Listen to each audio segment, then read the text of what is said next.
Só um instantinho. Ótimo. Boa noite para todos que estão aqui.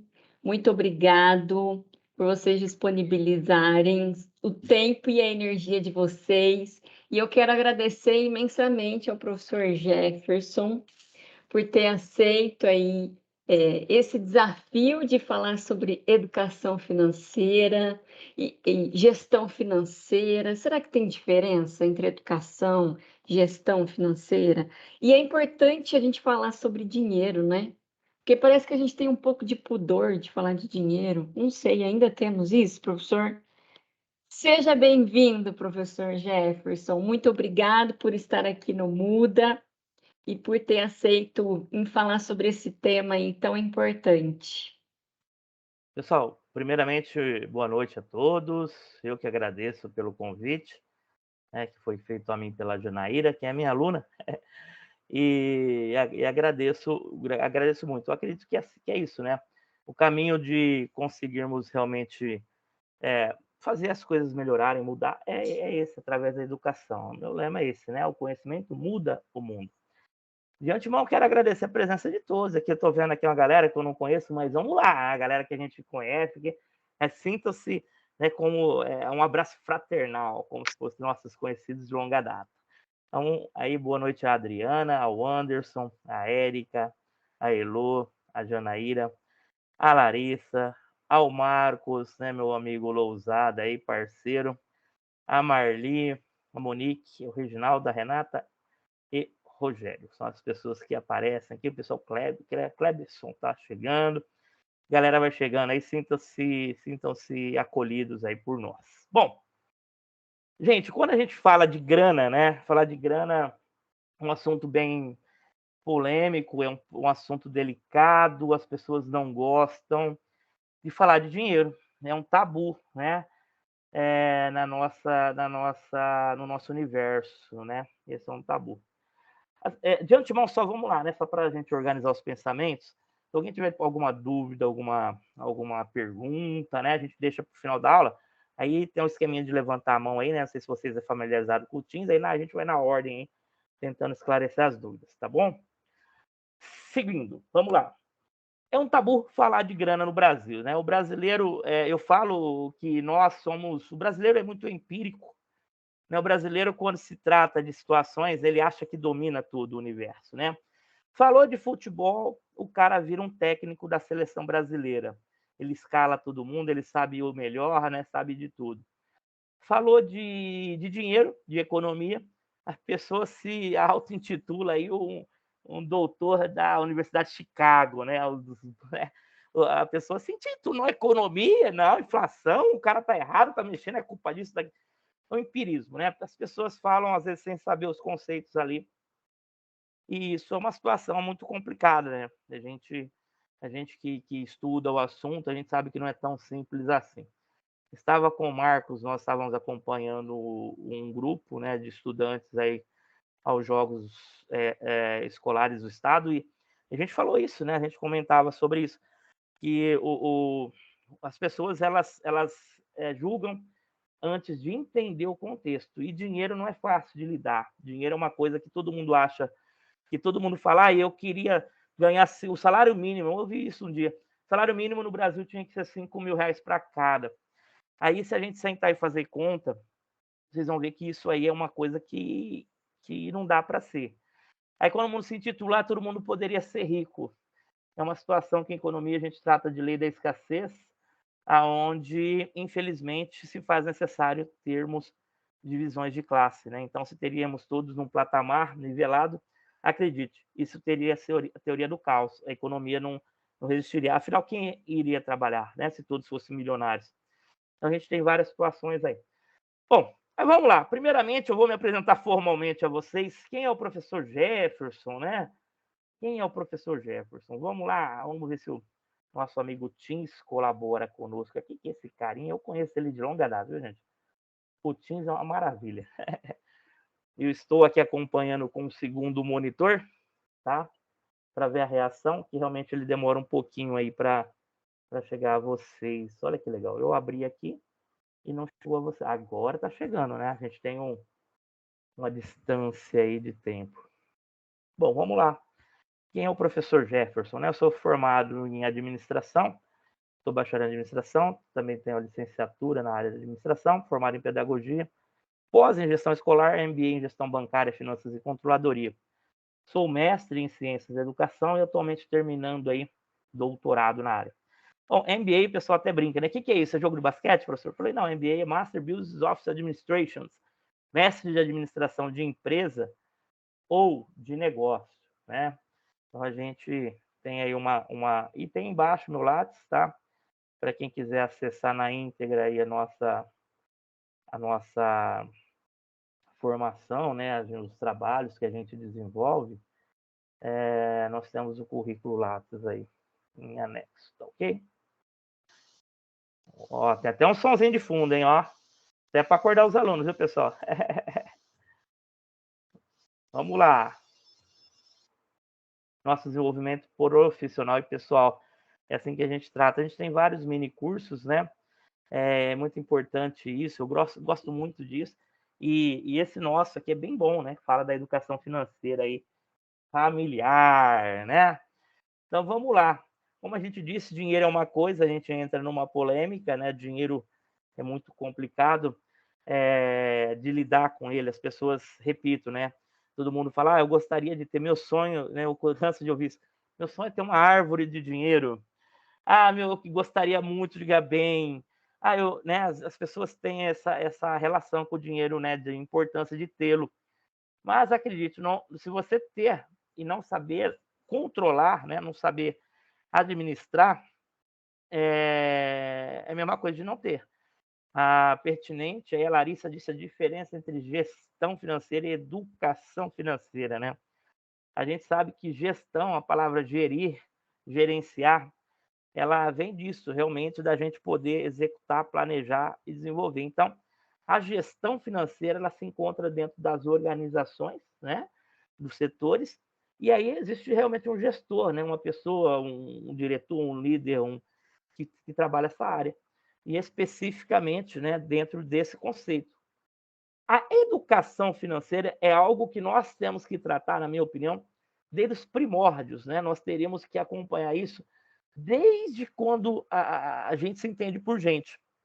E o legal é que eu estou incorporando, estou fazendo parte de um projeto desse aí na cidade de Orlândia, na qual também leciono na ETEC, parceria com a Prefeitura Municipal, desenvolver esse projeto de educação financeira nas escolas do ciclo fundamental no primeiro aninho. Então a gente vai começar a falar de grana para essa garotada desde o primeiro aninho de primeiro ano de ensino, né? Uma galerinha de 6 anos, né? Eles têm em média 6 anos. E a ideia da prefeitura é evoluir para o segundo aninho e o terceiro aninho. Então a gente vai pegar os ciclos ali 6, 7, 8, 9, né? Vai pegar aquela galerinha ali do primeiro ao terceiro, quarto ciclo, que a gente chama do Fundamental 1. Esse é um desafio. Não é como a gente vai ensinar a educação financeira para as crianças. Realmente a criança não tem a noção ainda disso, desse universo de dinheiro. Então a gente trabalha com o lúdico, jogos, né? A importância de poupar, a importância de saber quanto custa. E aí a gente vamos estar inserindo isso na escola com técnicas pedagógicas, encampadas pelos nossos alunos do ensino médio técnico, né? Então, acho isso legal. Eles vão se tornar tutores, né, dessas crianças. Então, a gente está fazendo um projeto. Vamos ver o que vai dar. Eu acho que vai ser bem interessante. Vou estar registrando isso depois, futuramente, para a gente poder estar até propagando, né? Que eu acho essa diferença, né? A educação financeira é quando a gente muda nossos hábitos, nosso comportamento pessoal. Eu, Jefferson, tenho que mudar meu comportamento. Isso é me autoeducar, me autogerir.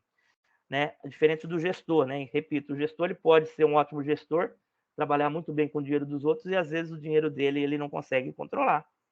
Então essa é a diferença básica entre educação, que é algo seu, né? E gestor financeiro, gestão financeira, que é algo que você vai praticar, mas, repito, tem muitos colegas que praticam isso nas empresas, mas não praticam isso na vida particular deles. Tem isso, viu, gente? Ainda tem. Aí o professor, como é que faz? O senhor pratica a sua educação financeira junto com a gestão, professor? Claro. A gente entra nas empresas, né, e trabalha a parte de gestão, Mas a educação financeira minha, ela tem que existir. E ela existe de longa data, né? Eu aprendi isso. Tem algumas situações que a gente sabe que o conhecimento ele é passado de uma forma tácita ou explícita. A forma tácita é aquela que você desenvolve, né? É sua pegada, sua expertise, né? Eu, graças a Deus, fui contemplado com isso desde pequeno, sabendo remanejar aí, os ganhos, né? Então a gente vai falar um pouquinho disso para vocês, junto com o que a gente desenvolveu, né, ao longo do tempo, aí na nossa expertise, tanto na área profissional dentro das empresas quanto na pessoal, né? A gente aprendeu a gerir isso. Então a gente começa com uma pergunta, né? Para quê? Para quê, professor? Para que a gente tem que entender e ter a educação financeira, né? Para quê? Primeiro, para poder administrar, né, a administração dos seus rendimentos. Repito, potência não é nada sem controle. Se você der uma Ferrari na mão de quem nunca dirigiu, não vai adiantar nada. Então, primeiro, administrar os recursos, os seus rendimentos. Segunda, decisão de poupança e investimento. Repito, você fez a primeira parte, administrou bem seus rendimentos, e aí? Aonde colocar esse dinheiro? Que a gente tem uma frase que eu gosto muito: dinheiro atrai dinheiro, como dívida atrai dívida, tá? Outro passo que a gente quer desenvolver: consumir de forma consciente. Acredite, o universo está cercado de tentações, o marketing é muito forte, as propagandas, as TVs, o rádio, a internet, nós somos bombardeados, segundo uma pesquisa, nós somos bombardeados por dia, o equivalente a 175 antigos jornais, né, os tabloides, aqueles jornais que existiam. Tanta propaganda em mídia, a gente não percebe, mas a gente é bombardeado para o consumismo, tá? E consumir de forma consciente. Repetindo, né? A gente tem o elenco, o PI lá na ETEC, Projeto Integrador. O tema é esse: consumo consciente. Para mostrar para a galerinha, né, para as crianças, para os nossos jovens, a necessidade de ter isso aqui em mente. Porque nós temos que entender o seguinte: tudo vem de algum lugar, é da natureza. E a natureza tem um problema. A natureza, ela tem um sistema finito. A natureza, ela não é infinita. Um dia ela vai acabar, né? E nossos desejos, segundo Porter, são infinitos. As nossas necessidades e desejos são infinitos. Então, nós temos, de um lado, algo que um dia acaba e algo que nunca irá acabar. Então, a gente tem que saber entender e trabalhar muito bem esse consumo de forma consciente, tá, pessoas? Outro, ajudar a prevenir situações de fraude. Como assim, professor? Ajudar a prevenir situações de fraude, né? Nós mesmos nos auto-bombardeamos ali em algumas situações do cotidiano que, por incrível que pareça, realmente a gente cai na nossa própria armadilha, né? Então, quando a gente fala em fraude, nós mesmos nos sabotamos, né? É uma coisa bem interessante. Então, vamos lá. Educação financeira, pessoal. Só voltando aqui, tem uma frase que eu gosto muito aqui desse autor aqui, né? Aqui embaixo, eu estou com aquela tirinha danada aqui do Teams na minha frente, eu não consigo retirar, mas vamos lá. Essa frase eu gosto muito aqui do Robert, né? Que é do livro Pai Rico e Pai Pobre, né? São algumas dicas depois de leitura que eu posso deixar para vocês aí. Interessante, tá, pessoas? Educação financeira pessoal. O que é isso, professor? Orientar a tomada de decisões sobre necessidades e desejos de consumo e necessidades de poupança, financiamento e juros, investimentos e rendimentos.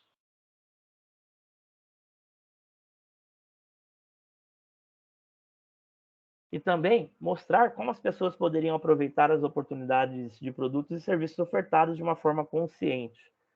Vocês percebem que a gente, né, toca muito nessa parte de consciência, né, da pessoa estar realmente ali empenhada a consumir realmente o que precisa e não o que o universo quer que você consuma. A área de finanças pessoais trata-se da forma como o indivíduo ou a família administra sua renda, né? E também trabalhamos o conceito de poupança, muito importante isso. Quando a gente fala em poupança, gente, é guardar realmente a graninha aí, né? É a gente deixar, termos aí essa ideia, né, de grana. O grande desafio nesse tema é ensinar a cultura do hábito do controle financeiro. Gente, ensinar a cultura do hábito, a gente se habituar, realmente não é fácil, tá? É uma coisa que, né? Mas para isso que a gente está aqui, ensinar vocês. Bom, aqui eu tenho uma situação, só para a gente poder entender esse universo. Eu gostaria de começar por esses dados. Todo mundo fala, eu gostaria de aposentar. Vocês já ouviram isso, não? Todo mundo quer se aposentar, todo mundo. Eu quero me aposentar, eu quero me aposentar, eu quero me aposentar. Então, aqui nós temos a Previdência Social, o INSS, Instituto Nacional de Seguridade Sociais, a situação dos nossos aposentados no Brasil. Isso aí é a fonte do IBGE, tá? O último dado aí do censo do IBGE. Ó, olha só, vamos se atentar a isso, né? O desejo de se aposentar, será que é legal, professor? No Brasil? Vamos lá, vamos ver como é que essa classe está. Olha que interessante. 46% dos aposentados do Brasil dependem de parentes. Outros 28% dos aposentados do Brasil depende de caridade, pessoas. É isso mesmo, acredite. Depende de caridade, né? Às vezes aquele pedinte no semáforo que você vê lá sem perna. Ah, esse cara não é aposentado? É, mas ganha um salário mínimo, tem que estar lá complementando a renda dela pedindo. Outros 25%, acredite se quiser, são obrigados a voltar a trabalhar. Por quê? Porque a aposentadoria no Brasil é pífia, né? Sabe quantos por cento são independentes? Aquele caboclo que aposentou e está lá no bem bom, curtindo igual todo mundo gostaria de ter o sonho de aposentadoria, não precisa ser um gênio da matemática para fechar esses números, né, gente? Olha só quantos por cento no Brasil hoje pode bater no peito e falar, opa, estou aposentado, que delícia, né? Acredite, pessoas, apenas 1% de toda essa galera que se aposenta, todo mundo que está aposentado, apenas 1% é feliz de fato. O resto tem toda essa dificuldade, tá? São fontes extraídas aí do último censo do IBGE. Triste realidade, né? Mas por que eu gosto de falar isso? Porque a palavra eu gostaria de me aposentar, isso aí é uma utopia, né? No Brasil não rola, não dá certo, não. A gente tem que ter cuidado para ver qual desses caras a gente entraria, qual desses universos, né? Depender dos outros, pedir caridade, voltar, ter que continuar trabalhando, enfim. Eu acho que a chance é muito grande da gente cair nesses caras aí. Olha que legal! Vamos lá, planejamento financeiro familiar. Isso aí a gente já está começando a falar, né? Aposentar está difícil, dívida quem tem está morto, né? No Brasil. Se você ficar com saldo negativo por 15 dias por mês na sua conta do banco, devendo 2 pila, né? Você entrou no especial, cheque especial, 2.000, pagando 10% ao mês, esse número não existe, né? Esse é muito mais que isso, a gente sabe. Mas eu coloquei um número aqui bem básico aqui para arredondar aqui. Cara, olha que loucura. Cheque especial, primeiramente, gente, cheque especial não é teu dinheiro, é do banco. O banco te dá esse limite porque ele tá doido para você usar para te cobrar um juros abusivo, né? Isso é fato. Então, cuidado, as armadilhas estão aí. A gente vai falar um pouco delas adiante. Se tiver essa situação, olha só, 15 dias só de especial, viu, gente? Ah, peguei aqui no vale no pagamento eu cubro, tá? Olha quanto esse cara te levou, né? Nós temos aqui que você vai pagar, né? Uma continha simples, você pagaria ali R$100 de juros. Ah, R$100 é pouco, né? Eu consigo pagar. A maioria das pessoas fala isso. E, ó, todo mês vivendo especial. Olha que interessante. Se você catasse esse 100 conto e aplicasse ele, essa do lado aqui na HP, para quem não sabe, a HP é uma calculadora financeira, né? Essa garota aqui, ó, né? A HP 12C. Você 100, né? Pega os R$100, dá um Enter, CHSPV, que joga no valor futuro, presente. O prazo é de 60, que seria 5 anos, né? 60 meses. Com juros 10% ao mês. E joga o valor futuro. Olha para quanto vai. Essa sua dívida, em 5 anos, fica em torno de R$30.500. Tá? Aquele dinheirinho que você pegou ali, aquele jurinho nada, que é nada, para o seu R$100, que não é nada, ele se torna 30.500 de dívida. Né? E, ó, acredite, eu estou com outra tela aqui aberta, né? Hoje nós temos 66% das famílias brasileiras endividadas, no SPC e no Serasa. Se essas pessoas tivessem educação financeira, seria o contrário. Ao invés de entrar no especial e dever para o banco, ela cataria esse dinheiro e faria uma poupança. Olha que interessante esse número ao lado. Se investisse, se você tivesse investido 100 pila, numa taxa de 8%, que hoje está é uns 8%, né? Hoje está absurdamente, aí a Selic batendo quase 14%, né? As taxas aí junto com o IPCA e tudo. Mas vamos lá, estou falando aqui uma utopia. 8%, que era uma coisa natural até um tempo atrás. Se você investisse essa graninha lá, os 100 realzinho todo mês, juro sobre juro, com aquela coisa lá de todo mês estar tendo um aporte, acredite, senhoras e senhores, em 30 anos você teria 1 milhão na tua conta. 1 milhão. Para o professor, mas 30 anos é muito tempo. Né? 30 anos é muito tempo, mas aquela coisa, se você começar cedo, por isso que eu falo, educação familiar começando, educação financeira começando cedo, a pessoa, ela vai, se ela tiver essa inteligência emocional, essa educação financeira, ela não vai deixar o dinheirinho dela voar igual está aqui, né? Ela vai fazer esse aporte e aí uma aposentadoria talvez mais tranquila, né? Quem sabe? Se você não mais receber seu ganho mensal, vamos pensar desse jeito, esquece que você é seu salário. Né? Vamos falar aí do Losada, o Losada está ganhando lá seus 10 mil conto por mês. Aí, Losada, se você não ganhasse mais salário, imagine que assim aconteceu do nada, né? Do nada, do dia para a noite, esse dinheiro você não receberia mais. Pergunta, por quanto tempo manteria seu atual padrão de vida?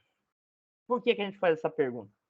Que as pessoas elas não guardam dinheiro, não tem poupança nenhuma. Se acontecer de ser mandado embora hoje e descobrir que a firma não pagou ela, não depositou num fundo de garantia, e se ela descobrir que a empresa é uma empresa da vida aqui, que eu não vou falar nome aqui em Sertãozinho, que vocês conhecem, quem é do Sertãozinho, que mandou o cara embora, não pagou ninguém, falou, procura seus direitos. E aí?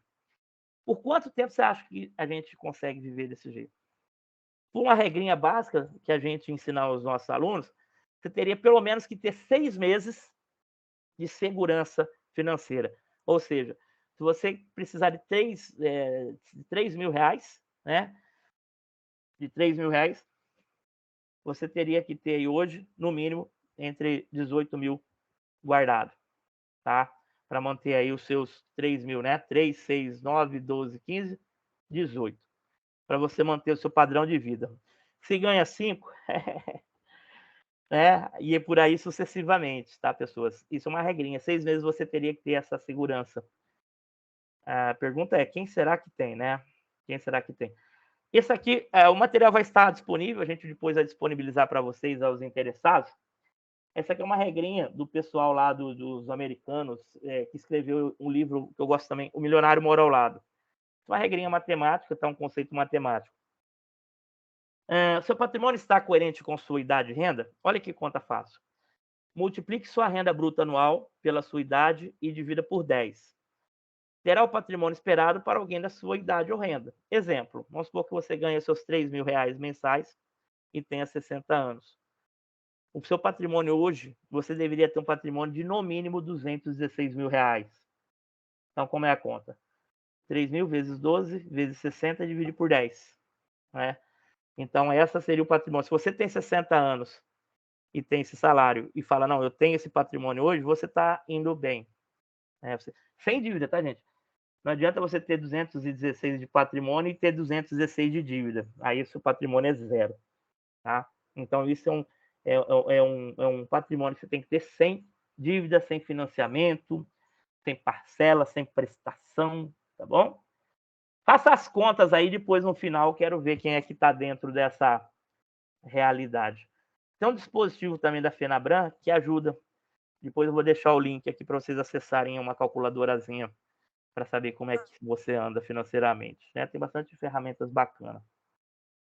Como suas emoções influenciam as nossas decisões? Como? A escolha é sua e as consequências também. Endividar-se demasiadamente é perseguir um estilo de vida acima de suas possibilidades. Nada mais é do que iludir a si mesmo. Olha que interessante, né? Quando a gente acha, né, que tem que ter um carro novo, que a gente tem que... Eu não estou escutando nada. Alô? Som? Estão ouvindo aí, pessoal? Luzada? Tá ok? Boa noite, estou ouvindo, tranquilo. Ok. Não sei quem falou, né? Mas tente dar uma olhada, às vezes conectar o aparelho, né? O Teams tem dessas coisas aí. Mas vamos lá, pessoal. Então, quando a gente fala que as consequências, né? Todas as nossas escolhas têm consequência e a decisão é nossa. Se a gente decide um estilo de vida que não é o nosso, a gente vai pagar caro por isso. E aí? Né? Às vezes as pessoas para dentro, vou morar num condomínio, né? Beleza, segurança e tudo. Mas para quem? Né? Será que realmente por um estilo, por uma segurança? Será que o seu estilo de vida condiz com aquilo? Ou será que você está se endividando só para ter um status quo que realmente a sociedade te cobra? É uma pergunta para nós termos uma reflexão. Será que você está andando com um carrão bonito do ano, 0 bala? E como é que está a sua, né? Professor, eu tenho um carro que é meu sonho, tá tudo bem, né? A gente sabe que também não estamos falando para deixar de viver, não, gente, mas pensar numa continha simples se chama custo de oportunidade, né? Tem essas contas. Quanto te custa um carro? Hoje, um carro de 100 mil, pessoal, se você pagar seguro e IPVA, esse carro de 100 mil ele vai te custar em torno de 10 mil reais por mês, por ano, né? Ele vai te custar 10 mil reais, ou seja, 10% do valor do veículo é um dinheiro que não volta para você, então tem que ter cuidado. Você tem um carro de 200 pau, realmente é 20 mil por ano que vai ficar nesse veículo, tem que ter cuidado. Isso é custo de oportunidade. Se você tivesse pego esse dinheiro investido, será que tinha acontecido, né? Vamos lá. Como nossas emoções influenciam as nossas decisões? A incapacidade de tolerar frustrações e aceitar limites. A satisfação a curto prazo, né? Então a gente quer tudo para ontem, né? O que é incapacidade de tolerar frustrações e aceitar limites? É isso que eu estou falando para vocês. Às vezes vai ter alguém do outro lado aí que não vai concordar comigo, a professora não concorda com você, eu tenho um carrão top da galáxia, eu pago uma parcela de 2 mil, mas e daí? Eu posso pagar, é isso, né? Fazer o quê? Agora, se você catasse essa grana e tivesse, aplicar essa grana de uma forma, pode ser que lá adiante você realmente volta a ter, consegue esse carrão da mesma forma e sem dívida. E feliz da vida porque você vai poder usufruir, né? Mas, enfim, a dificuldade do ser humano é isso, tolerar as frustrações e aceitar os limites ali. Ninguém quer. A satisfação a curto prazo, ou seja, eu quero para ontem, não quero esperar o carro para... Eu não quero essa paciência de guardar esse dinheiro, eu não consigo fazer isso, tá, professor? Eu tenho que comprar e ter o carnê para pagar.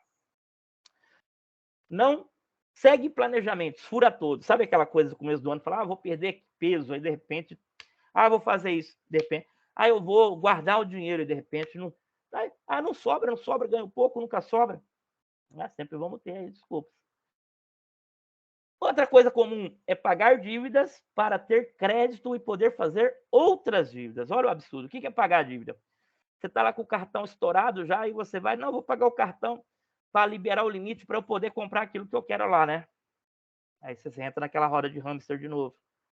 Cartão de crédito, pessoal, é seu amigo e também é seu inimigo. Tem que saber usar. Cartão de crédito é bacana? Claro que sim. Ele é interessante quando a pessoa tem essa educação financeira. Tem um cartão de crédito para emergências, né? Tem um limite ali para emergências, mas ter esse dinheiro também é disponível. Então, a inteligência seria essa, né? Vamos supor que você tem lá os seus 20 mil reais na conta, está garantido, é um dinheiro seu que está rendendo, tem que estar aplicado esse dinheiro, viu, gente, para fazer mais dinheiro. E aí, de repente, você tem uma emergência. Aquela emergência, ao invés de você sacar os seus 20 mil que está lá rendendo, você tem um cartão de crédito para poder, né, naquela necessidade, naquele momento.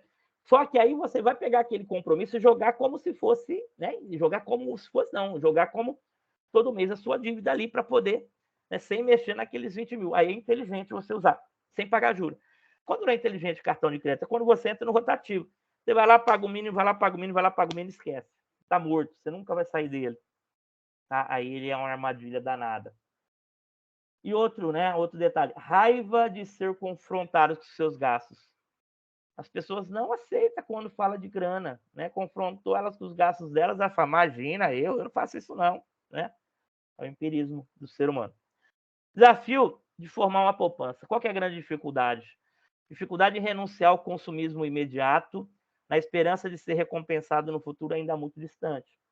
É necessário estabelecer metas, escrever regras e reavaliar o desempenho periodicamente, né? Então você tem que se analisar o que está acontecendo. A primeira batalha é poupar. Eu sei. A segunda é investir corretamente, fazer o seu dinheiro crescer, né? Essa é a segunda.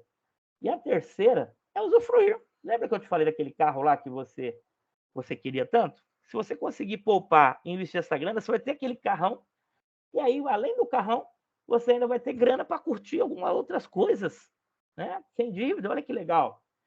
Então, esse terceiro usufruir é os resultados obtidos e vencer a famosa guerra, né? Que é essa guerra que a gente tanto persiste, o fator econômico, né? Essa é a grande batalha aí que a gente tem. Claro que não é fácil. Se fosse fácil, todo mundo estaria, né, muito bem, obrigado. Vamos falar do ciclo do gastador, né? Todo mundo tem esse ciclo. A primeira coisa que acontece, você está dentro do seu período de controle. Tranquilo, muito bem, obrigado. De repente, você entra numa fase de desconforto emocional. O que é isso? Eu falo que as lombrigas dentro da gente querendo, compra aquilo, eu quero isso, eu quero um carro novo, eu quero uma moto nova, eu quero uma casa nova, quero um vestido novo, quero um relógio, enfim. É o desconforto emocional. A gente fica, né? A gente tem esse desejo, é natural, tá, gente? Ninguém está doente, não, isso é natural, isso faz parte do ser humano. Só que desse desconforto emocional, você vai e gasta, você vai às compras, acredite. Quem nunca fez compra e nunca depois das compras teve esse alívio? Nossa, que coisa boa, comprei o que eu queria, yes! Pois é, mas se a gente não for uma compra consciente de realmente o que você precisa, você vai entrar nesse último ciclo, que é o remorso. O que é isso? Quando chega a fatura do cartão de crédito. Aí você fala, eu não devia ter comprado isso, não estou usando, para que eu fui fazer? Enfim, entra o remorso. Então, esse é o ciclo do gastador, né? Nós temos que ter cuidado aí para não cair nesse ciclo. Como atingir a independência? Só que aí isso sim, né, professor? Agora sim começou a falar minha língua. Como atingir a diferença financeira? Primeiro, ganhar dinheiro. Poupar, evitar dívida, investir corretamente, educar-se financeiramente. Existe uma técnica que chama 50, 30 e 20. O que é isso? 50% do seu salário, do seu ganho, deixar para gastos fixos. O que é gasto fixo, professor? Energia, habitação, supermercado, telefone, internet. Tudo que você paga todos os meses, a gente trata de fixo. 50% você deixar para os gastos variáveis. O que é o gasto variável? Realmente já fala, varia de acordo com o que você usa. Seria o combustível, né? Pode ser que um mês você gasta mais, outro menos. Um remédio, pode ser que um mês você precise, outro não. Então são variáveis. Esses gastos não entram na conta todo mês, tá? Então você tem que deixar isso reservado.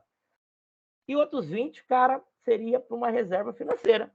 Né? Os 20%, aquele dinheirinho bom para você poder ali, ó, guardar ali de alguma forma. Professor, repita, eu não consigo guardar dinheiro.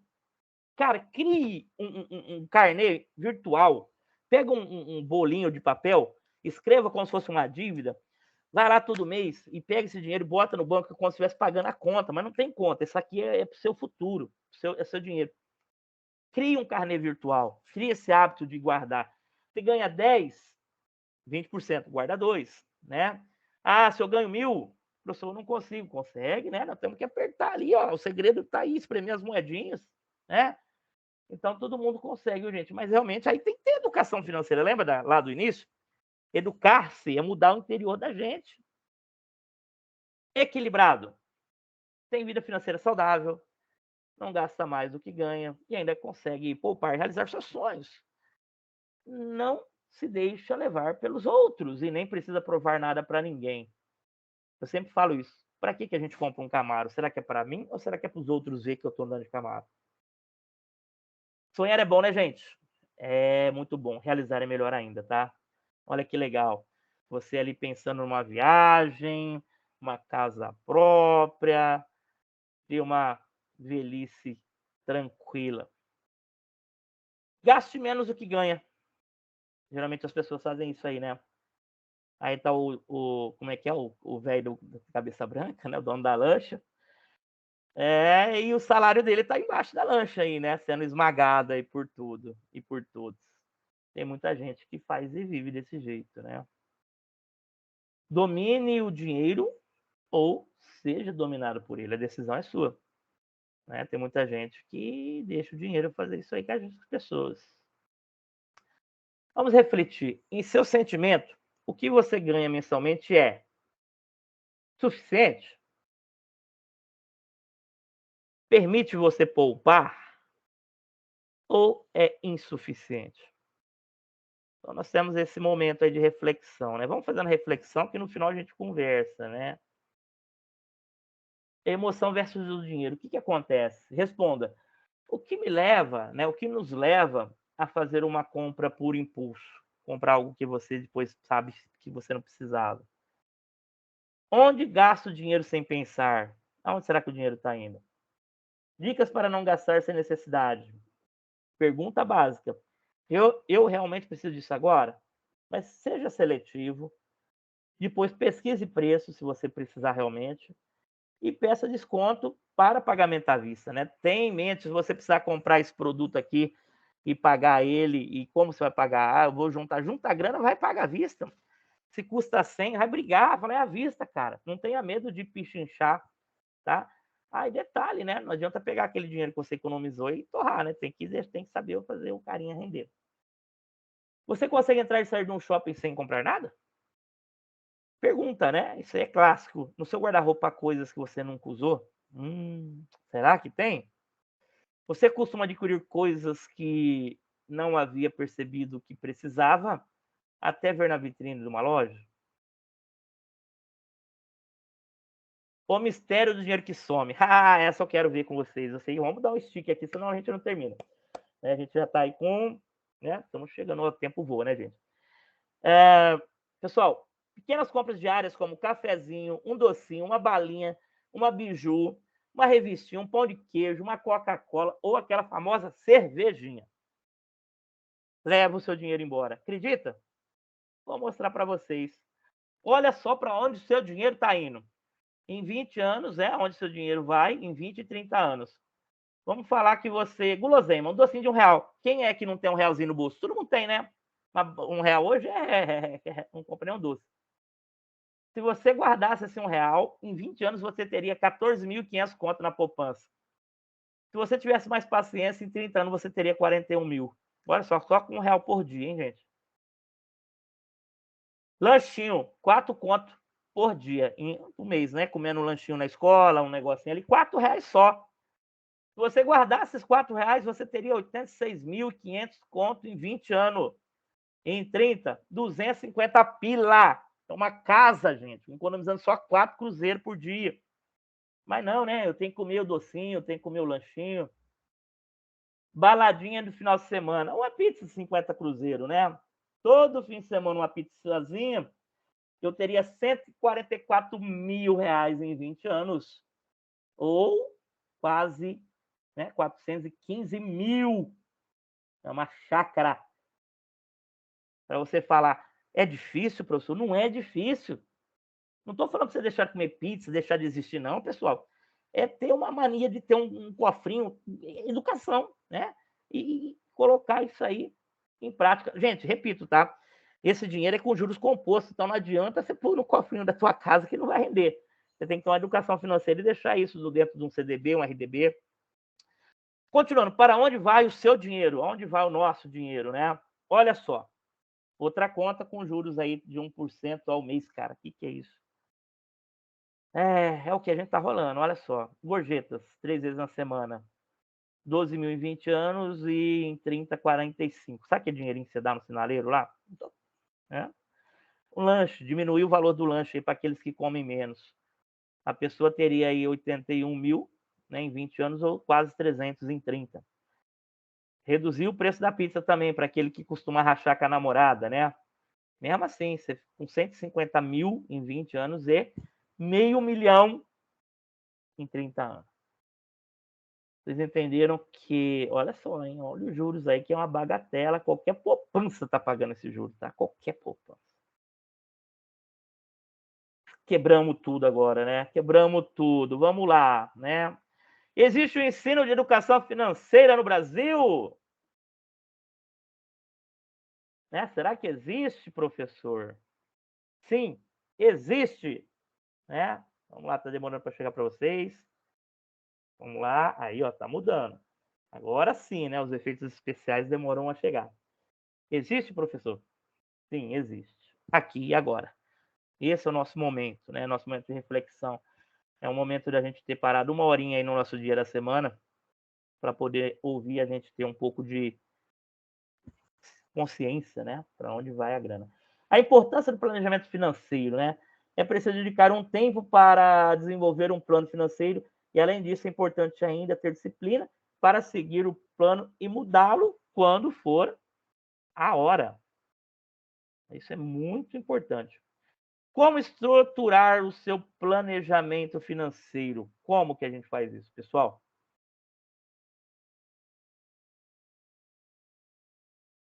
Como que a gente estrutura nosso plano financeiro? Primeiramente, reunir informações. Olha só, isso é muito importante. Vai ter tudo isso aqui para vocês na íntegra lá depois, tá? Depois eu vou combinar com a Larissa, vou deixar o material de apoio, vou deixar o material de como você negocia dívidas, vou deixar, tem bastante material que eu acho que é interessante para a gente dar o primeiro passo aí, tá? Então, qual que é o primeiro passo? Reunir informações. Reúna todos os documentos relativos à sua vida financeira. Separe por categoria: imóvel, investimento, financiamento, suas dívidas, cartão, tá? Senta, seja forte, enxergue isso de frente e vê onde você está gastando. Se você tem o hábito de gastar em cartão, o cartão tem uma coisa bem bacana, que ele te mostra onde está indo o seu dinheiro, sabe? Ele elenca uma tabelinha ali, né? Alguns dados, e te mostra a porcentagem. Ó, está gastando muito em mercado, muito em farmácia, muito em combustível. Por quê, gente? É pegar o que a gente gasta mais e trabalhar em cima para reduzir isso, tá? De alguma forma. Tá gastando muito combustível de carro? Pega uma bike, cara. Começa a exercitar, vai trabalhar de bike. Ah, não consigo, professor, porque eu dependo disso. Aí é diferente, né? Então a gente tem que entender o que é um gasto fútil e um gasto necessário. Se você usa seu carro para ganhar dinheiro, é um investimento. Agora, se você usa seu carro só para passear no final de semana, não é investimento. Isso aqui não é. Um carro parado na garagem para virar uma samambaia não é investimento, tá? Então a gente tem que rever esses conceitos. Vamos lá. Segundo passo, meça de medir mesmo, né? Desse jeitão aí. Meça suas posses, seu patrimônio. Liste na tabela abaixo os bens e direitos e suas obrigações e dívida, tá? Existe também, vou deixar alguns endereços de tabelas no Excel para você encontrar os seus gastos. Tem muito, gente, muito, tudo gratuito, tá? A gente aqui fala de graça as coisas, ninguém. A dívida, porém, financeira, então a gente não quer que vocês gastem mais, a gente quer que vocês economizem. Terceiro, estabeleça metas, objetivos e prioridades, né? Não há metas ou objetivos certos ou errados. Apenas use o seu julgamento para decidir quais itens são prioridades e quais são excessos, né? Então, a gente tem que ter essa consciência, igual eu te disse aqui anteriormente. Preciso de combustível para trabalhar. Beleza. Tem como reduzir? Tem como ir com outro, né? Dividir com alguém, a carona solidária, enfim. Nós temos que buscar as saídas. Quarto passo, construa seu orçamento pessoal. Relacione seus gastos fixos e os variáveis, né? Como a gente disse lá atrás. Vou deixar uma aulinha só isso, tá, pessoal? Gasto fixo. Todo mês você tem que pagar, isso é gasto fixo. Variável são os ocasionais, os sazonais. Quinta, define e implante uma estrutura de investimentos, né? O que é isso? Risco, retorno esperado e tempo, né? Quanto você tem? Começa com um pouquinho, né? Hoje a gente consegue investir a partir de R$100, a partir de R$30 você consegue. Sabe o que é o legal? Se você começar a fazer isso, te torna um hábito e todo mês você vai querer. E é tão bom, né? Você ter esse hábito é sadio. Sexto passo, revisar. Não menos importante do que os passos anteriores, a revisão das informações da estratégia deve ser realizada pelo menos uma vez por ano. Eu faço isso antes, tá, gente? Eu costumo fazer meus planos em 3 meses. Menos do que isso, fica difícil avaliar resultados se você está ou não no caminho certo. Então, aqui nós temos uma situação. Uma vez ao ano você faz um levantamento geral, que nem eu faço cada 3 meses, para ver se eu estou conseguindo bater minhas metas. Então, eu tenho metas pessoais, e aí essas metas é a estratégia trimestral. E aí, se eu não estou batendo, eu tenho que ver o que está acontecendo. E essa anual é o globo, né? Um total. Eu, particularmente, não deixo fazer isso uma vez no ano, porque se você tem que corrigir alguma coisa, você não vai ter tempo, e aí já foi, né? O ano passou, sua esperança foi igual nosso passarinho aí que está voando, né? Então, a gente tem que entender que é importante planejar e controlar e ver se estamos ou não atingindo o que você almejou. O que fazer se estiver no vermelho? essas dicas são pontuais. Primeiro é assumir para você e sua família que você está numa situação difícil. Tem gente que não assume, continua arrebentando. Não agregue limites do especial na sua renda. Repito, cheque especial, cartão de crédito, isso não lhe pertence. Tenha cuidado ao usar. Se você tem um limite especial, cara, tenha isso. Chega no seu gerente e fala, reduz meu limite. Ou tira o limite. O problema da gente é que quando vê o limite lá, você entra no especial fácil, a hora que você vê, você já pagou dinheiro pro banco. E é um dinheiro que não vai te voltar, viu, gente? E é pouco, mas vocês viram lá como é que R$1 faz diferença? Reserve parte da sua renda para pagar suas dívidas, se tiver. É muito importante controlá-las. Né? Espera aí que eu mudei aqui, esqueci de uma aqui, espera aí, cliquei, vamos lá. E a última, né? Renegocie a dívida, faça um acordo ou refinancie. Se você tiver uma dívida muito grande, pessoal, eu oriento você procurar alguém que entenda, refazer cálculo, refinanciar, chama o seu devedor, chama o seu credor, né? Você que está devendo para ele, para que ele possa renegociar a lei, tá, gente? O cara não quer renegociar? Cara, nunca viu isso, mas existe. Entra na justiça contra o cara, fala, eu quero pagar o cara não quer receber, né? Obrigação de fazer ou não fazer.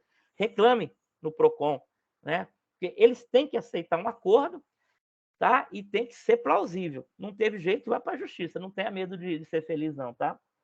Afinal, a justiça é para todos, não é só para os ricos, não.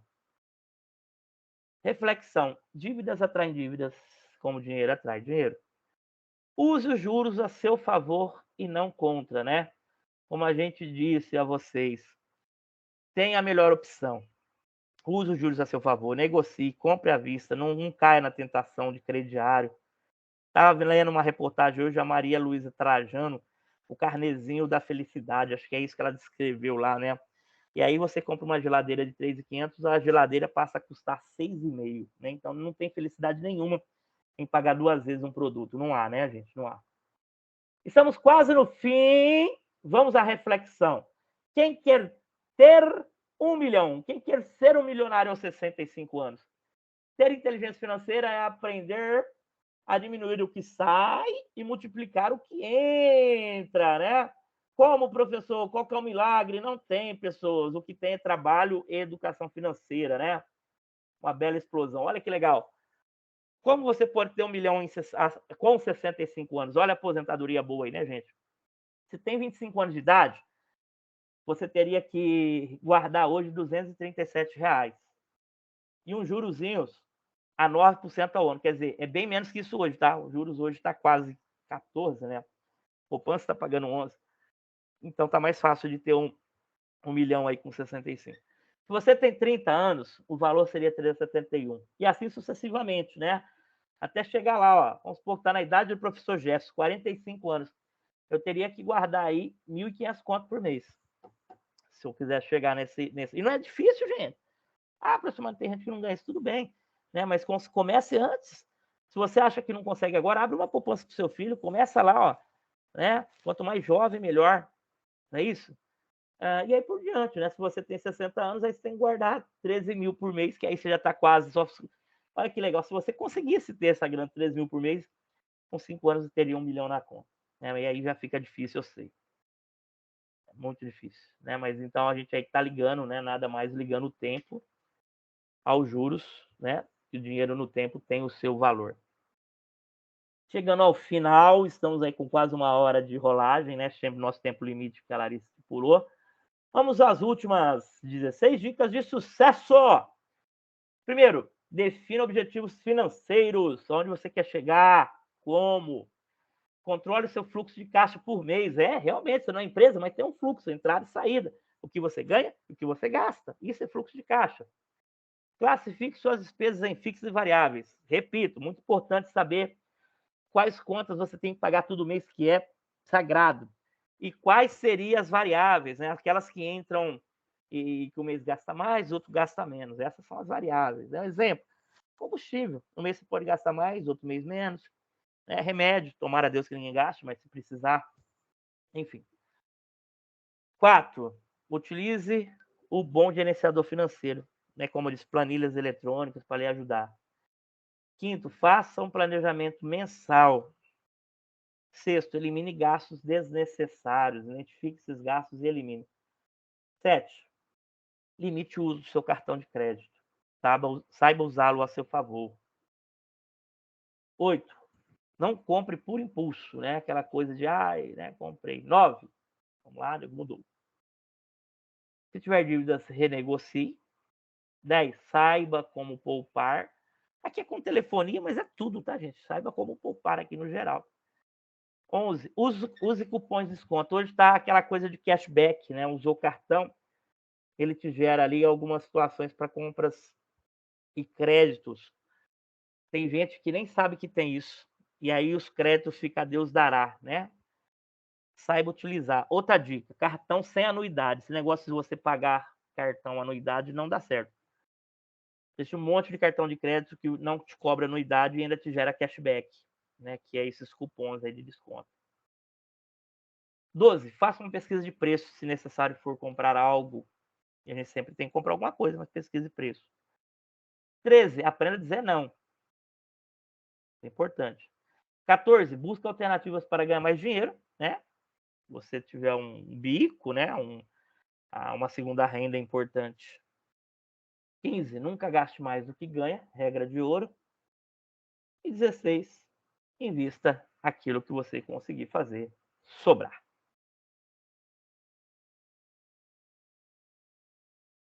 Bom, eu como educador não tem como, né, não puxar sardinha para o meu lado.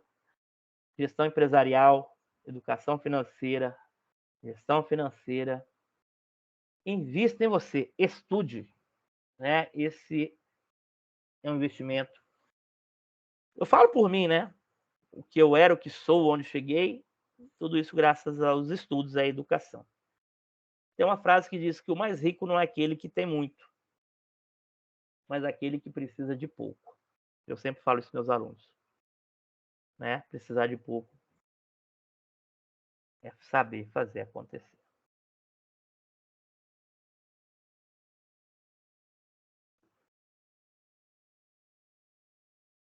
Lembre-se, dinheiro não é tudo. Aprenda a amar o próximo, respeitar as pessoas que estão ao seu lado. Dobre seu joelho, agradeça a Deus pela vida que tem, pela saúde que tem. Lembre-se, dinheiro não é tudo. É legal, ajuda, mas tem umas coisas preciosas à frente. Eu tenho um videozinho aqui de 5 minutos. Depois eu vou deixar o link para vocês, que a gente já passou numa hora. Mas depois vocês podem ver esse vídeo. É engraçado, né? Quebra o gelo aí nas aulas, né? Dalai Lama já dizia: os homens perdem a saúde para juntar dinheiro, depois perdem o dinheiro para recuperar a saúde. E por pensarem ansiosamente no futuro, esquecem do presente, de forma que acabam por não viver nem o presente e nem o futuro. Vivem como se nunca fosse morrer e morrem como se nunca tivesse vivido. Fica aí uma frase para a gente refletir também, né? Aqui é nosso videozinho, que a gente vai deixar um link depois para vocês poderem acessar. E vamos ver aqui, né? Esperar chegar para vocês aí. O efeito especial demora para chegar, né, gente? Vamos lá. Pronto, aí, tá chegando aí para vocês, né? E agora, Larissa? E agora, pessoas? Agora é com você. Não é isso? Um espaço para perguntas.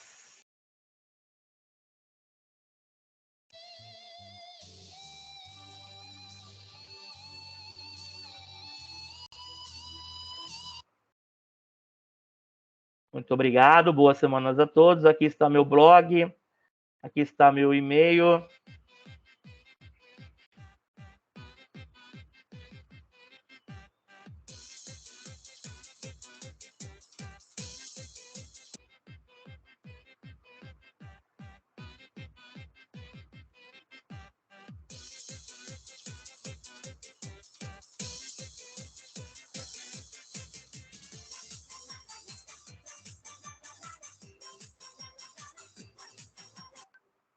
Pronto, vamos parar a apresentação. Eu só tava dançando aqui que eu tava vendo, só tava todo mundo assim. Olá, pessoal, perguntas? Muito bom, professor. Que aula, hein? Que aula. Muito Eu que agradeço. bom. Bastante gente aí, ó, tá cheia a telinha aqui, ó. Nossa, tenho certeza. A Érica está escrevendo ali bem esclarecedor, exatamente. E muita reflexão e muita coisa a gente vai ter que fazer. Você deu muita tarefa para gente, falar a verdade, muita. Eu tenho algumas perguntas, né, que eu anotei aqui, mas já vi que tem gente que estava com a mãozinha levantada ali. Quem que era? Acho que era a Adriana. Abaixou. Não, mas eu quero fazer uma pergunta, Larissa. Pode fazer, fica à vontade. Primeiro, Jefferson, é prazer em revê-lo, né? Porque você me deu aula aqui na ETEC em Barrinha. Não sei se você vai lembrar. Lembra, Adriana. Ah, Adriana, sim. ela é sócia aí da usina da São, como é que chama aí em Barrinha? São Francisco. São Francisco, né? Ela é sócia aí, Não, ela que manda aí, ela não que é sócia, ela não. Que bota bom que o... você lembrou. Mas, ô Jefferson, deixa eu te fazer uma pergunta. Hoje, melhor forma de investimento, você investiria em quê? Boa pergunta, Adriana. Nós temos hoje, isso aí até, viu, Larissa, fica uma outra aula, né? Porque realmente a gente, assim, tem muitos investimentos, nós temos que ter cuidado para não cair nas armadilhas que existem, tá, pessoal? Existe muito fake, muita mentira, muita coisa que na hora que eu olho até, sabe, eu não gosto, fico nervoso, porque é a pessoa te prometendo o mundo e o fundo e não existe almoço grátis, tá? Eu tenho esse ditado aqui na FATEC, em Sertãozinho, do aula de análise de investimento, a nossa aula é amanhã de manhã, eu sempre falo isso pra galera, a Janaíra tá comigo, né, minha aluna, ela tá aí, né, ela sabe disso, que eu sempre bato nessa tecla. Não existe almoço grátis. Então, se você tiver aí, primeira coisa para fazer um investimento é analisar aquela coisa, ó, tô fazendo sobrar ou tem que sobrar. Aí a outra pergunta, né, que já vem na minha mente, a diferença em poupar e investir. Poupar é algo que você tem que fazer, você é meio que obrigado, tá? Eu falo isso tendo educação financeira, poupar é um dever, tá? Então é meio que forçado, poupar. O investimento é aquela coisa que aquela grana está sobrando, que eu acho difícil, mas se tiver uma grana sobrando, é investir. Por que eu falo isso, Adriana? Tem vários investimentos e o retorno desse investimento vai depender de tempo. Então, se você precisar, vamos supor que você tem R$ 1.000, e esses R$ 1.000 você precisar dele, ou não sabia, falar, eu não sei, às vezes eu posso precisar dele daqui 30 dias. Então, não tem um investimento certo que se você coloca esse R$ 1.000 no investimento aí com uma renda para te dar, que a gente chama de 200% CDI, o que é isso? É inflação, né, mais o dobro. Mas ele tem que ter por obrigatoriedade 1 ano lá, 6 meses, depende do contrato.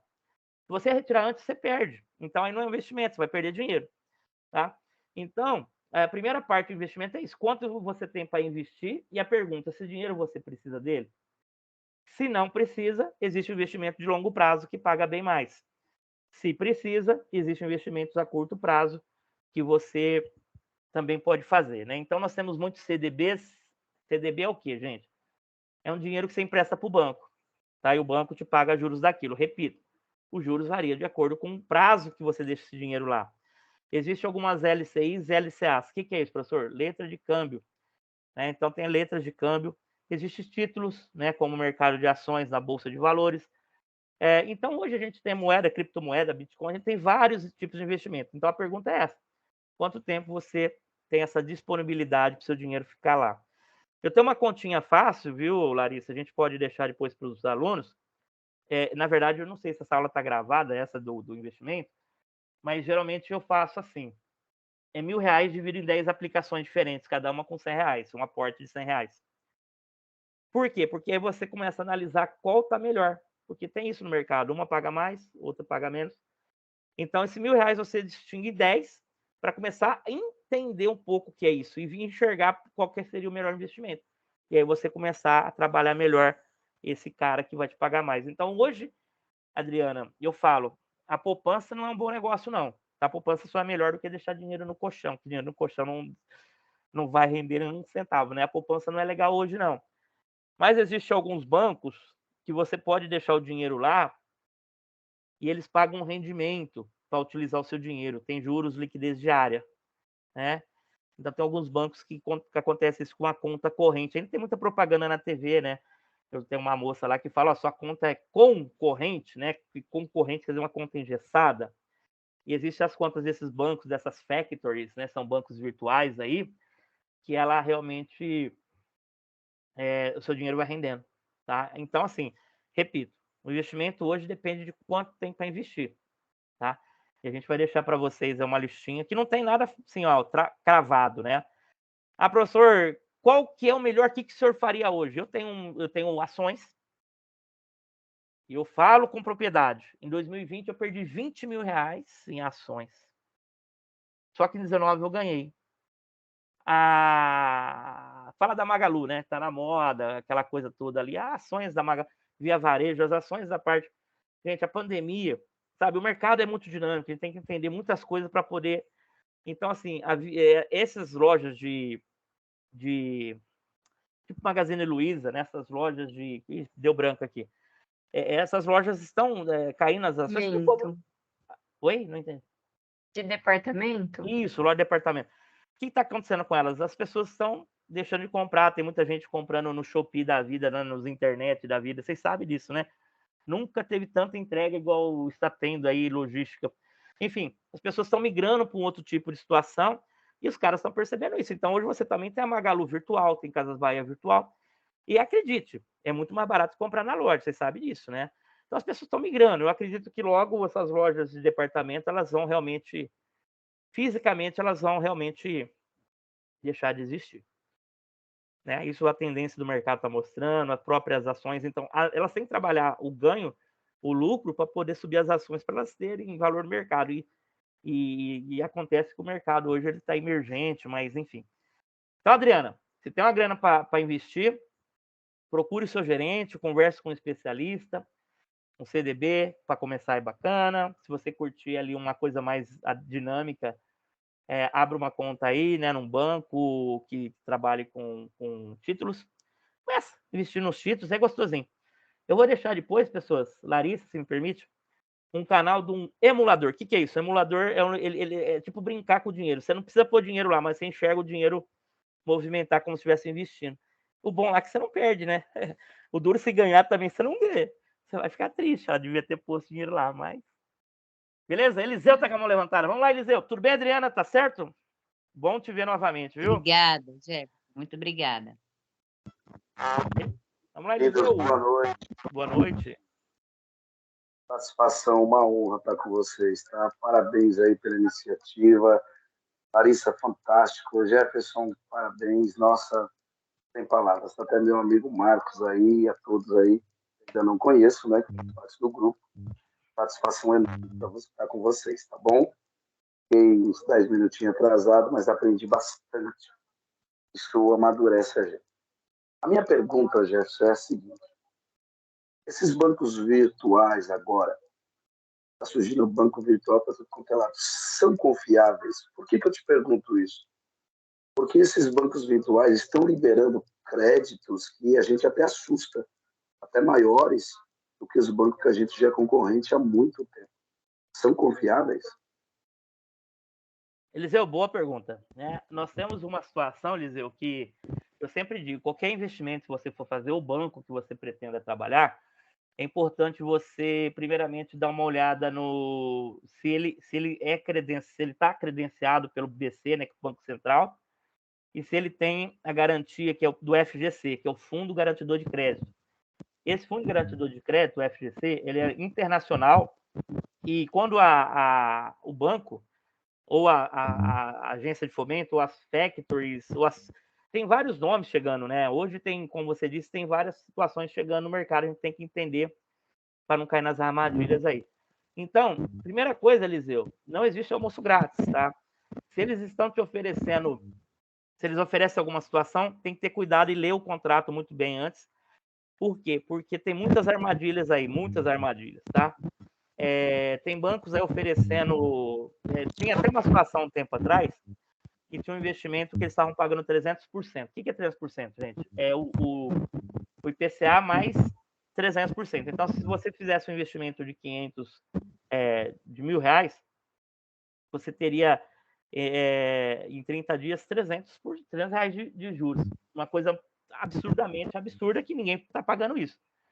Aí eu até achei interessante, aí os caras limitou, né, um CPF por investimento e no máximo um investimento de 5.000, era a regrinha deles, eu fui ler, né, interessou até para eu fazer isso aí, e eu não fiz. Por que eu não fiz, Eliseu? Era um banco, era uma Factor dessas aí, um desses bancos virtuais, e eu não fiz porque eu li o contrato, né?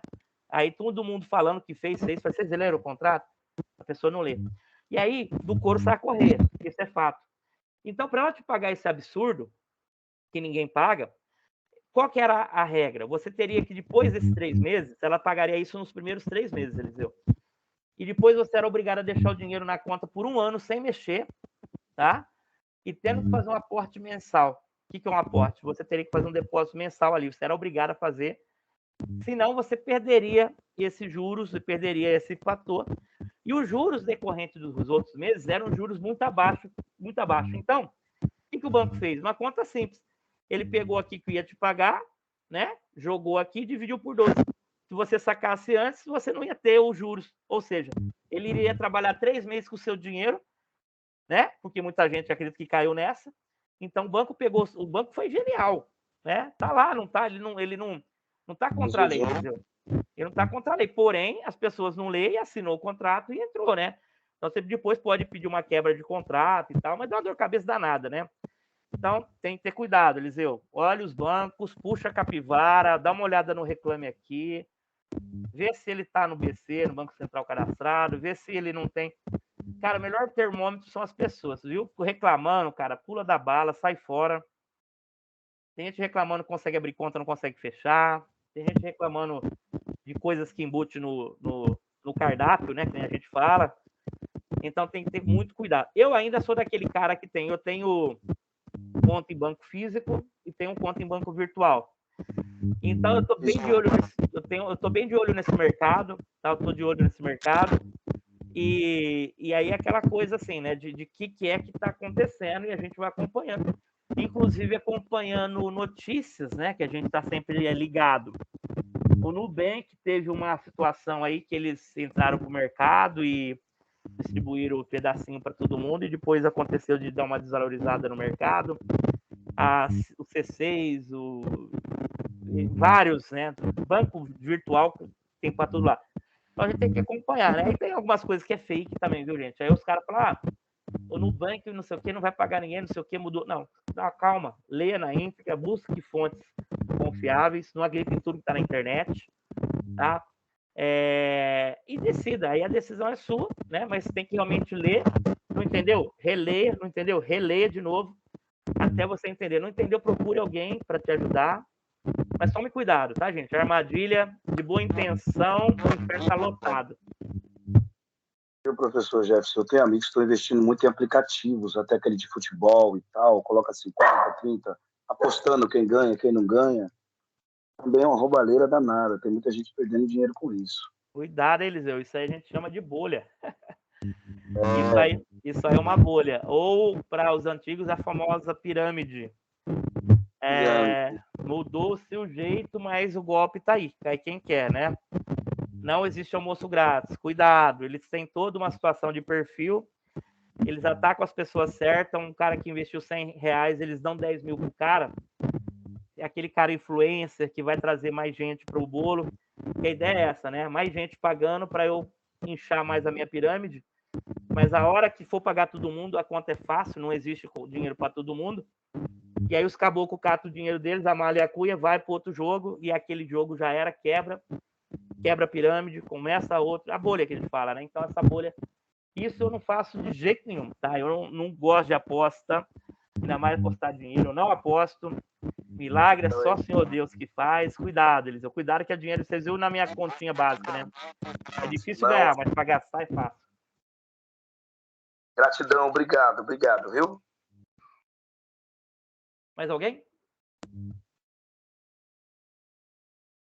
Muito bom. Eu tinha as perguntas aqui, o professor conseguiu responder, o pessoal perguntou, e aí o professor foi perguntando. Eu tenho uma curiosidade sobre a, a taxa Selic é a mesma da poupança? A Selic, né, esses números deixam a gente embaralhado, né, que são tantos números. Taxa Selic, IPCA, e aí vai, né? A gente entra no universo de siglas aí que a gente se perde. Taxa Selic é a taxa base, né? Os bancos intitulam como taxa base. Essa taxa, a Selic, ela é quem é que destina, quem é que fala qual é a taxa? É o Banco Central, né? Especialistas do Banco Central, eles analisam o mercado, né? Um monte de números, não é uma coisa bem simples de se traduzir, é bem complexo isso. E aí eles determinam essa taxa Selic, que é a taxa base de juros. O que é a taxa base? Em cima da Selic, os bancos vão começar a ofertar créditos em cima dela. Então, se a Selic está 12%, essa é a taxa base e os bancos vão trabalhar em cima dessa taxa. Então, aí o que muda a taxa de juros?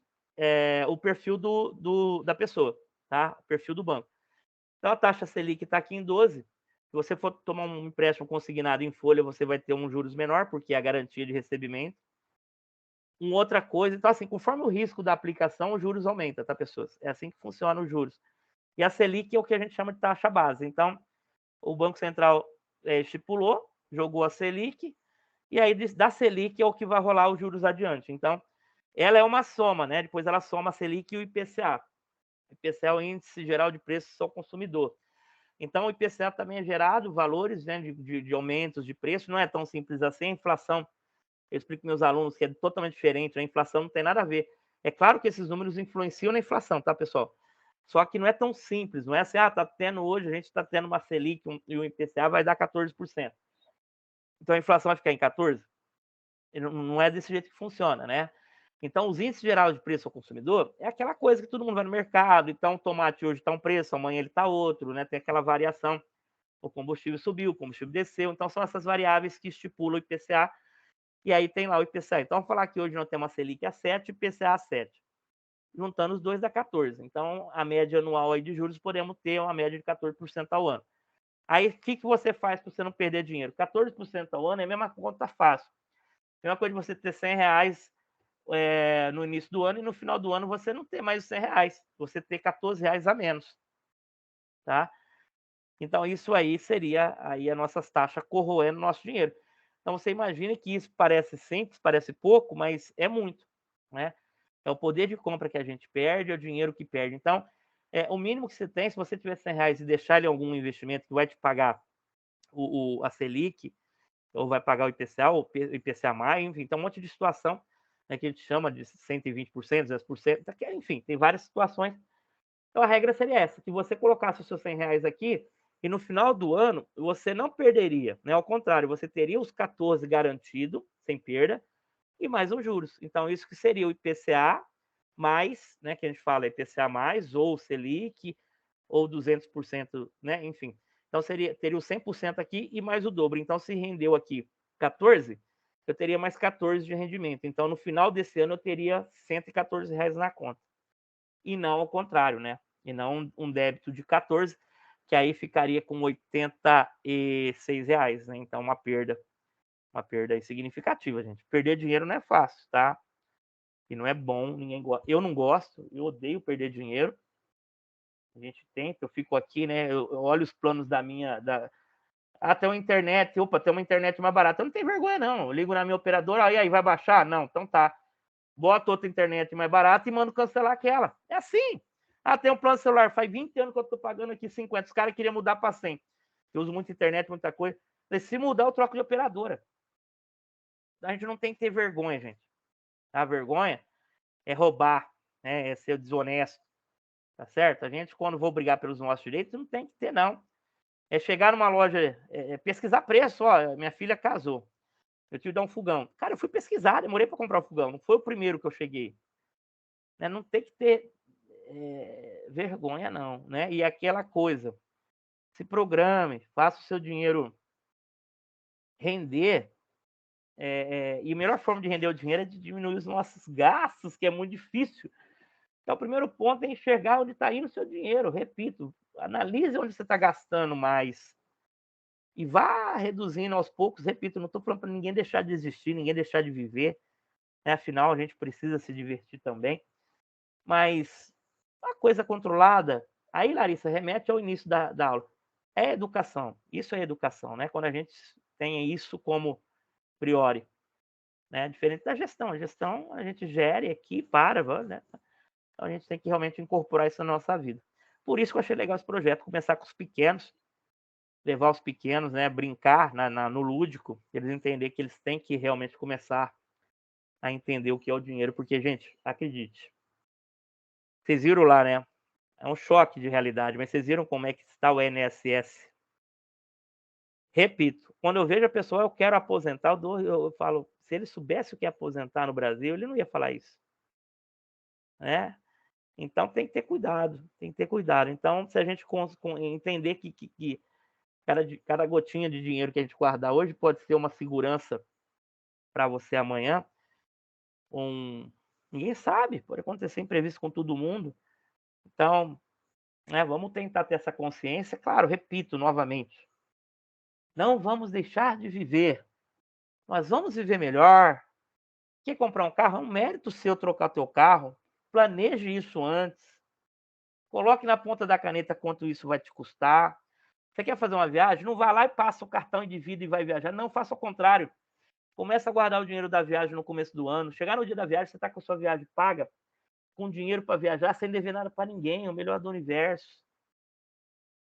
Mas vamos tentar fazer isso, tá, gente? Não ao contrário. Eu vejo muitas pessoas, eu tenho que ter dívida, senão eu não tenho nada. Eu canso de ouvir isso, eu fico tão triste. A pessoa fala, se não fosse o carnê, eu não teria meu carro. Fico triste com isso, né? A gente percebe que não tem um equilíbrio. E aí aquela pessoa vai viver sempre disso. Aí aquelas piadinhas clássicas, né? Caixão não tem gaveta. Para que juntar dinheiro? Não fui eu que espalhei. Tem as clássicas aí. Mas aí cada um escolhe a vida que quer e vamos que vamos. Perfeitas colocações, professor.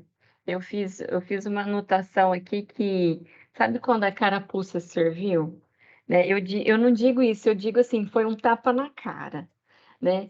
Que foi que você apresentou, que você colocou que educação financeira é mudança de comportamento.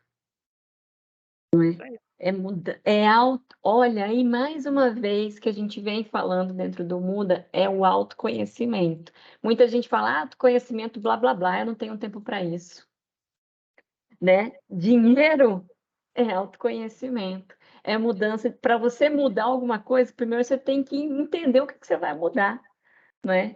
Então, educação financeira é mudança de comportamento, sim, para mim foi perfeito. E resumiu muito o que você colocou para gente. Eu aprendi muito e tenho certeza que todos aqui também. Foi uma aula sensacional, professora. Eu quero te agradecer muito mais uma vez pela disponibilidade.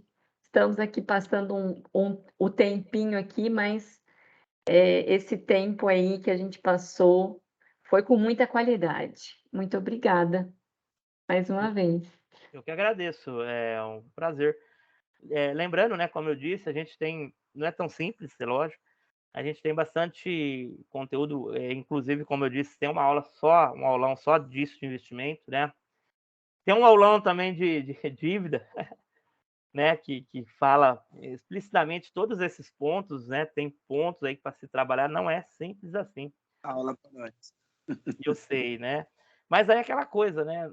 Se a gente consegue ter isso, como eu disse, né? A educação é a mudança de comportamento.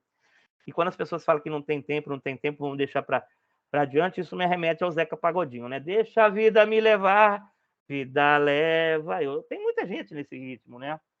Quem sou eu para falar que o cara tá errado? Só que é aquela coisa, não reclama. Viu, Larissa? Tem o que eu falo para meus alunos, as pessoas têm síndrome de PDM, né? Pobre de mim. As pessoas não fazem as coisas corretas e depois reclama. O governo não é bom, Deus não me ajuda, não sei quem não me ajuda, sabe como é que é ou não? E aí a culpa é de todo mundo, né? A gente acha culpado à torta e à direita, mas nunca se olha no espelho e acha o verdadeiro culpado, que somos nós, né?